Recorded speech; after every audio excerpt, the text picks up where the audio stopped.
This building that you see over here was started in the year 1886 and completed in the year 1894. So what you see over here is actually the building which was shifted from Old Goa to Panji when Panji became the capital on 22nd of March 1843.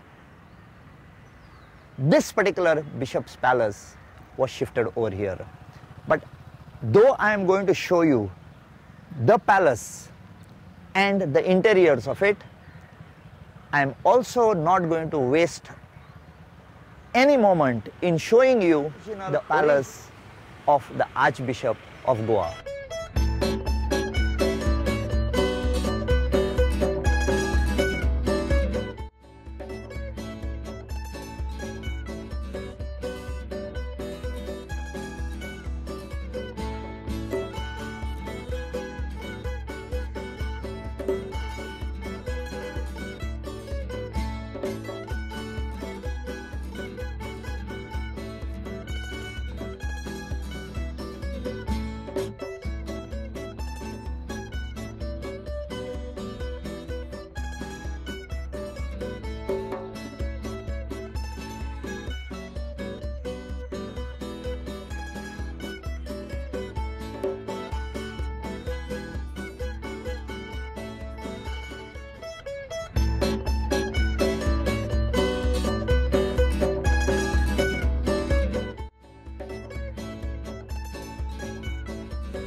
Let us just go in and see a statue and the coat of arms.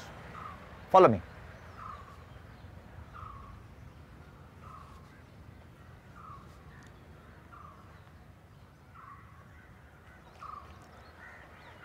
What you see right on top of this building is the coat of arms.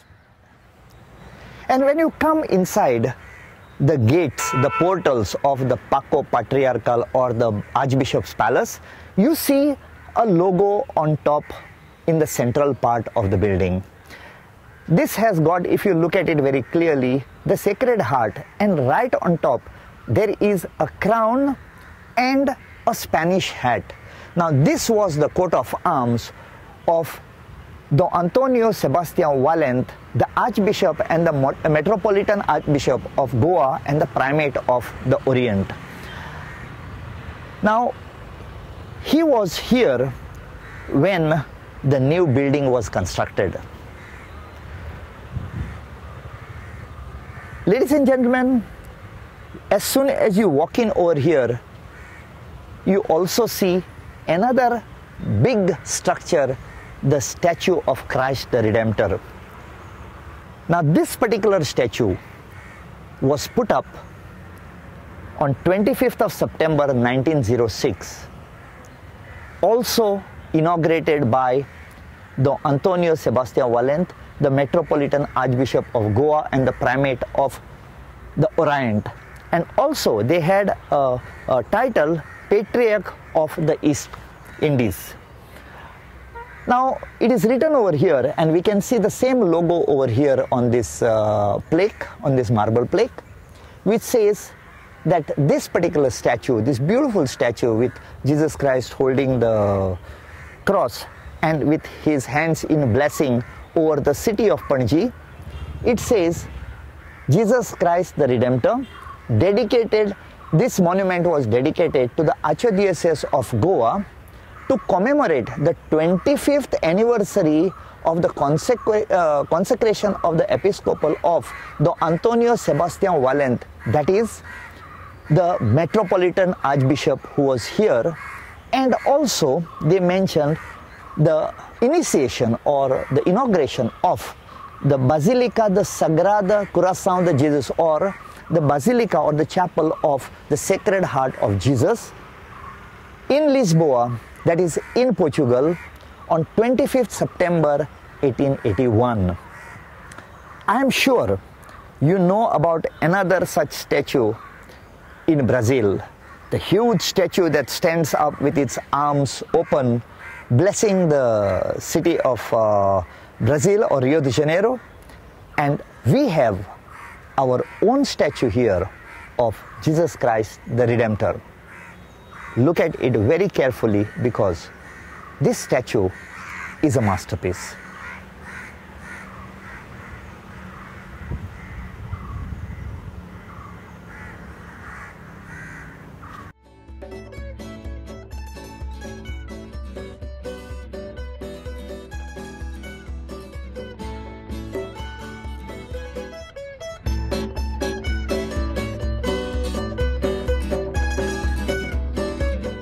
Years ago, at Sri Lanka, His Holiness the Pope declared a saint, and that saint was the son of Goa.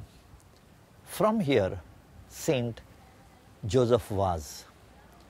A lovely statue is put up over here, and it reads, in homage to Joseph Vaz, priest, born in the year 1651, passed away in 1711, and it's been written over here, son of Goa, patron of this archdiocese, an apostle of Canara and Sri Lanka.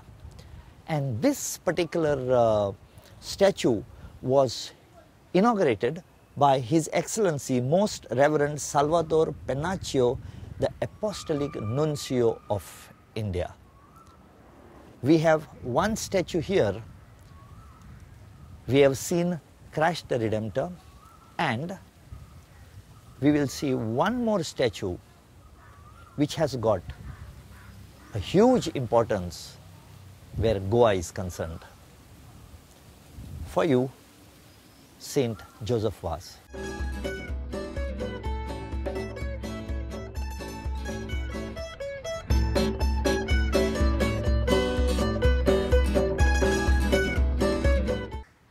In front of the statue of Saint Joseph Vaz, towards the left is another statue. And this commemorates a very, very historic moment in the ecclesiastical history of Goa. From 5th of February till the 7th of February 1986,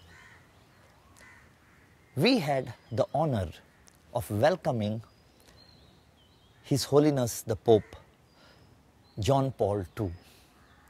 He came here, he addressed the people at Kampal, and it was one of the most momentous occasions for the Catholic community of Goa. Now, a statue has been put up over here, and it reads, in homage to John Paul II Pope, born in the year 1920, he passed away in the year 2005 at the age of 85, and it reads, Head of the Roman Catholic Church from 1978 to 2005. And it mentions something over here, that he stayed in this house, the Archbishop House, from 5th to the 7th February 1986. Now this particular statue was inaugurated along with that particular statue by His Excellency Most Reverend Salvatore Pennacchio, the Apostolic Nuncio in India, in the year, in fact, on 18th November 2013. Here you see the statue of His Holiness Pope Paul II.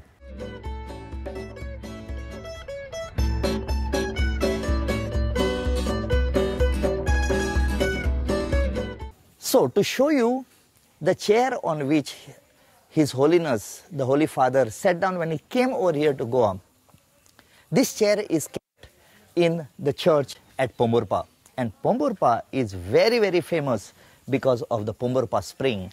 And what do I tell you, Goa is so small. When I came here, I found a lot of my friends here who come every year to have a nice bath at these springs. Are these springs medicinal? Yes. They are medicinal. Very good. So here you are.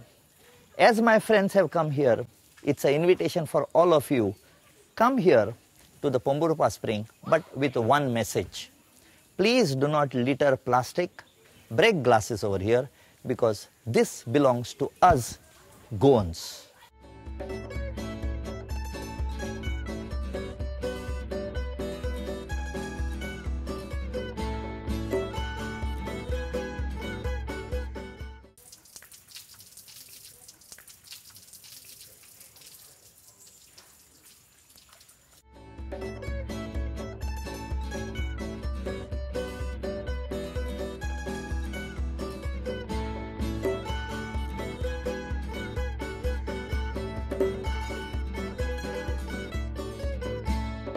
The chair on which the Holy Father sat when he came here to Goa is kept in the Mother of God church at Pomburpa.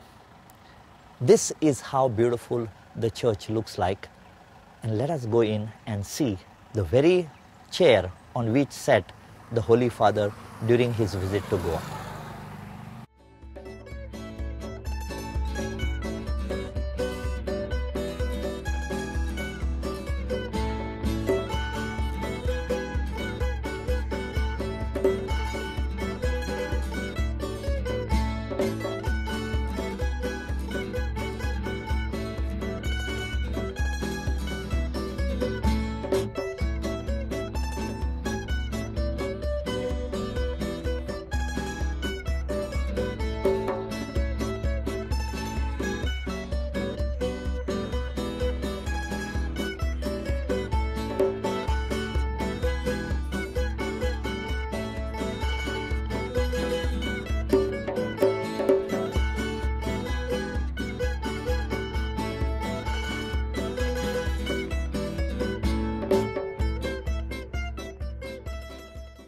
So when you approach to come inside to the Archbishop's Palace, and you are faced with this huge, beautiful statue of Christ the Redemptor, there is a beautiful round pathway for the vehicles to come in.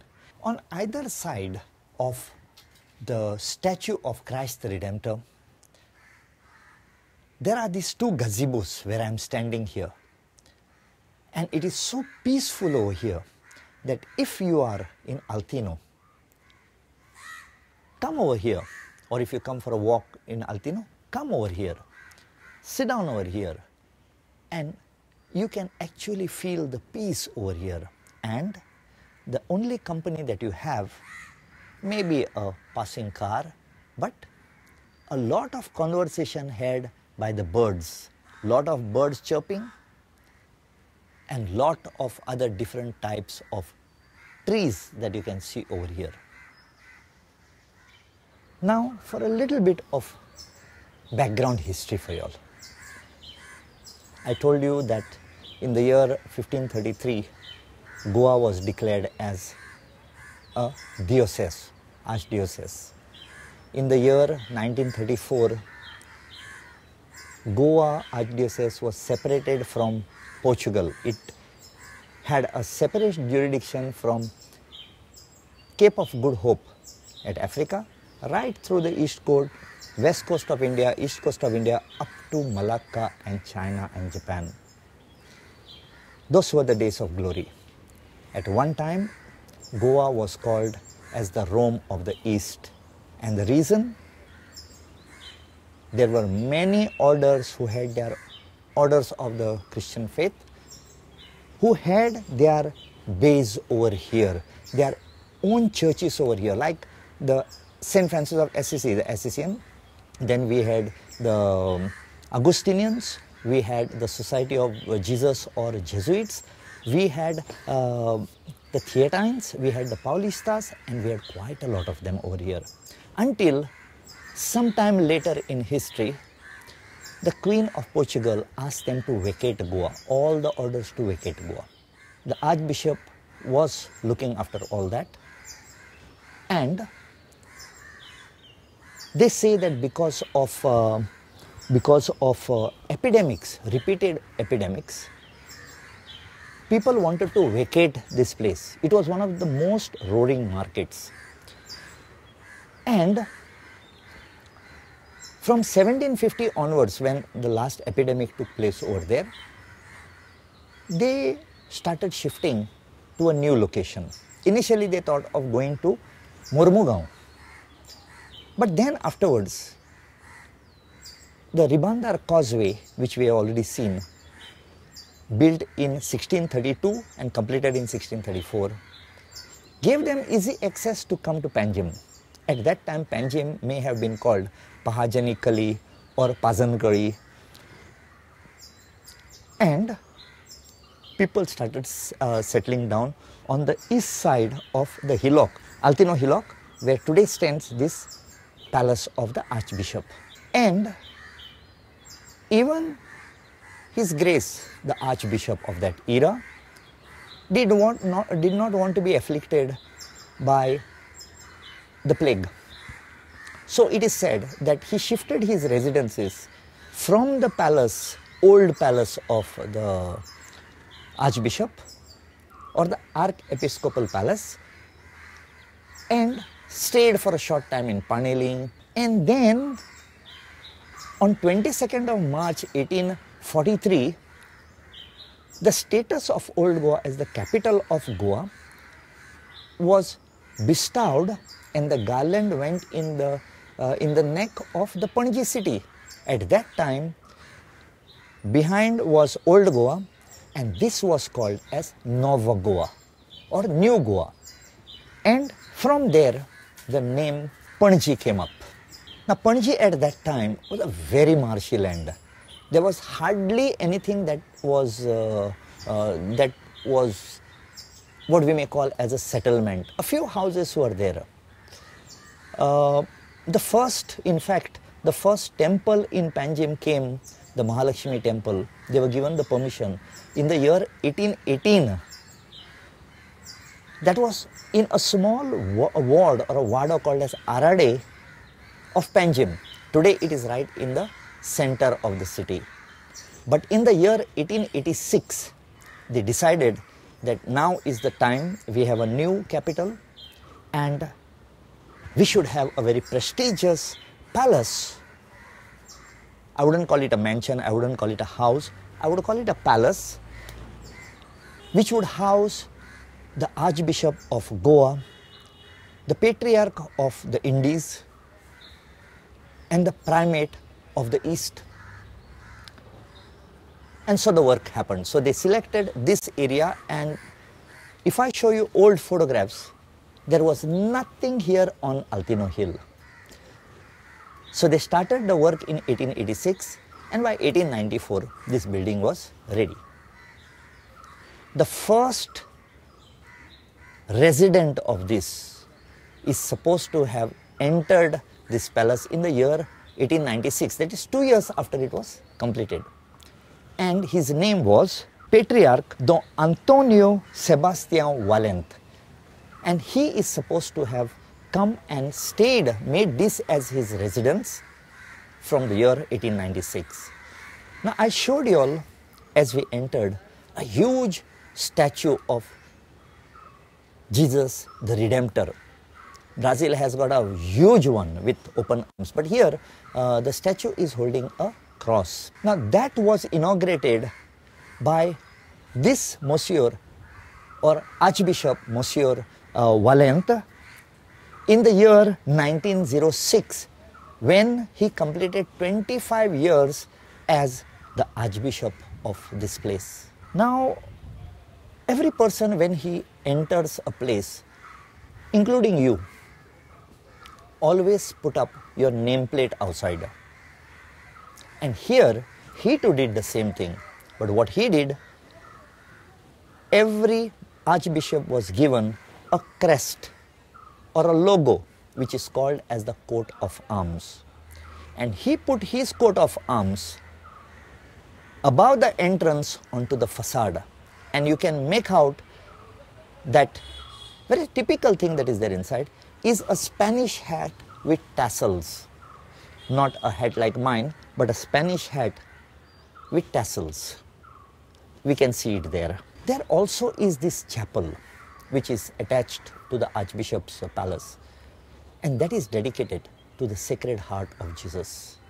It's a very cute chapel, not very often used, but I was privileged very long back when I attended a marriage in this chapel, and now I saw the procession from church and the people coming to kiss the feet of the effigy of Lord Jesus that is kept near the altar. Ladies and gentlemen, this place is one of the most well kept, most beautiful and serene place in a very elite locality. Next to this palace and opposite its main entrance is where the Honorable Chief Minister of Goa stays. That's his official residence. And like I told you, we have the meteorology department that came here in 1800s. We have the emissor, the Goa or the All India Radio that is very close by here. And we have all the elite people staying around.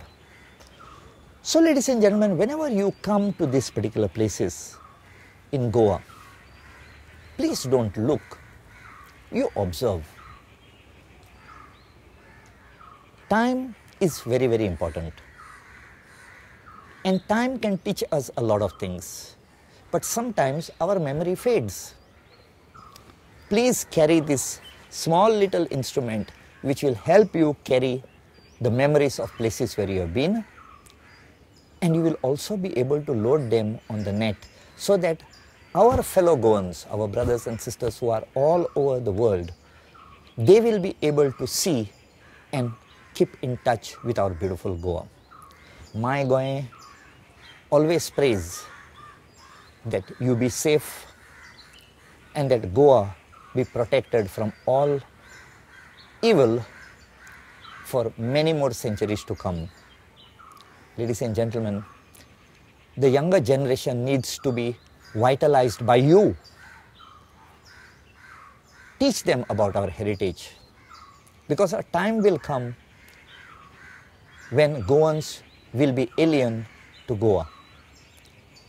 In many places in Goa, Goans are strangers in their own land. Let us curb that habit of dirtying our motherland by throwing garbage out of the car, spitting on the walls. If we see somebody, in India we had a great man called as Gandhi, and a movie came here which has coined a new term, Gandhigiri. Let us do that, because religion, God and cleanliness, they go hand in hand. I hope my message from My Goem and Prudent comes to you, touches your heart, and please assure me that you will keep my Goa, our Goa, clean and from any harm that comes to it. If we don't know our own heritage, it will be a very sad day for Goa.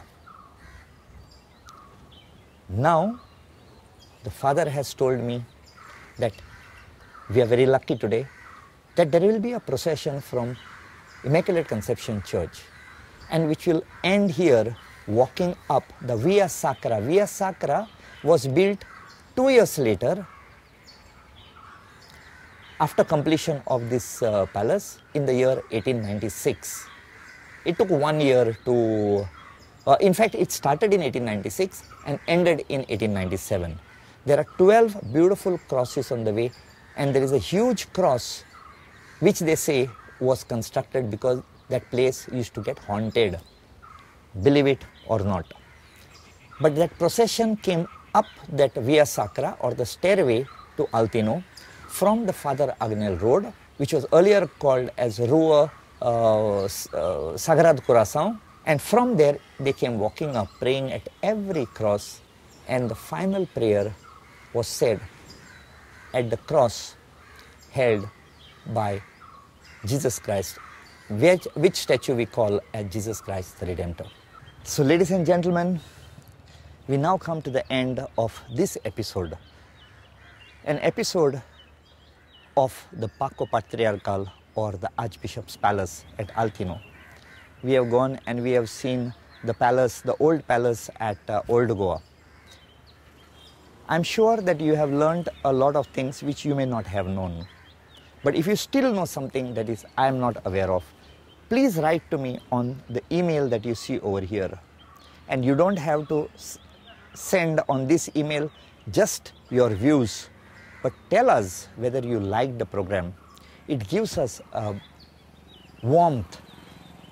My Goem loves to hear from you.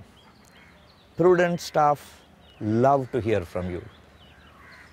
We go in the hot sun with my cameraman and my team so that we can get these beautiful aspects for you. Please reciprocate with a small comment, good, bad, ugly. If you have made a mistake or you want us to cover something else.